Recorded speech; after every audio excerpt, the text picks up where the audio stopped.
Abu Mudi kan orang Malay maknya. Ana pun siap kan ulama ya apa dengan ulama buka pesantren lebih kapai Allah.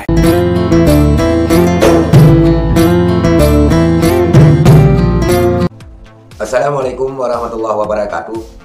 Saudara sekalian VAI Makan, pada kesempatan ini saya mentahkan kembali sebuah postingan yang lalu lalang di media sosial. Postingan ini memang sudah lama, tetapi saya tertarik karena melihat postingan ini dimuat pada akun Al-Masih Selamat. Seorang pemuda menghujat Abu Mudi, entah karena ketololan dan kebodohannya ataupun dia seorang yang murtad. Karena kita lihat akunnya yang memuat postingan yang menghujat Abu Mudi dengan nama akun Al-Masih Selamat.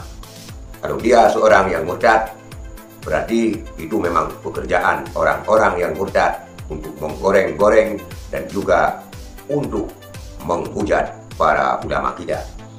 Kalau dia bukan orang yang murtad, berarti postingannya dimanfaatkan oleh oten-oten yang murtad. Sebelum kita reaksi, kita lihat videonya. Abu Mudi kan orang Malay maknya.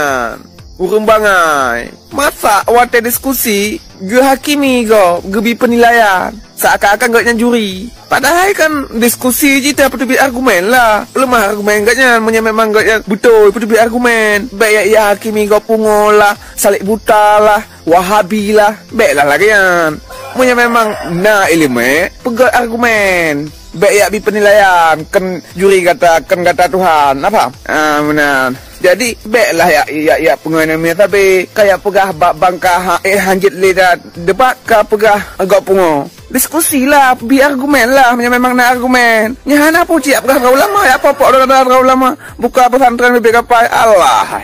Itulah seorang pemuda dengan bahasa Aceh yang fasih. Dia menghujat Abu Mudi Samarangan. Dia mengatakan kepada Abu Mudi semaunya dan seenaknya. Bahkan dia mengatakan Abu Mudi menghakimi. Tapi Abu Mudi menyampaikan apa yang dia tahu, bukan menghakimi. Dan tugas seorang ulama adalah untuk menyampaikan risalah yang diperdapatkannya dari baginda Rasulullah sampai sahabat, tabi'in dan para ulama, disampaikan kepada umat, bukan dalam artian memvonis dan segala macam. Tapi kita lihat pemuda ini sangat garang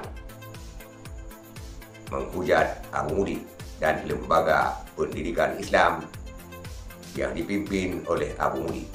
Apakah dia karena kejahilannya dan kebodohannya, ataupun dia karena orang yang murtad? Karena postingannya pada akunnya Al-Masih Selamat. Maka saudara sekalian, kita berhati-hati dalam menghujat ulama, karena postingan-postingan kita akan menjadi sasaran dan lahan empuk bagi oten-oten murtad. Sekian, terima kasih. Assalamualaikum warahmatullahi wabarakatuh.